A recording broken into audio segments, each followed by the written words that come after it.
गोर लगै छी, अपन सबके मिथिला संस्कार पर स्वागत करै छी। एकटा गौरी पूजक गीत दै छी से सुनू।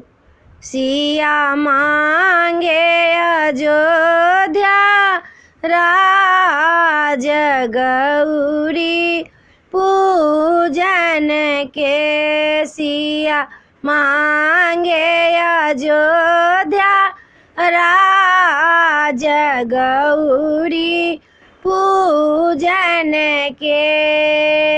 राजा दशरथ सन ससुर मांगे, रानी कौशल्या सास गौरी पूजन के। सिया मांगे अयोध्या राज गौरी पूजन के।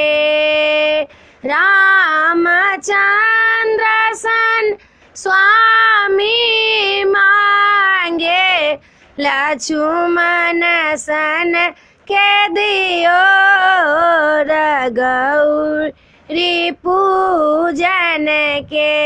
सिया मांगे अयोध्या राज गौरी पूजन के।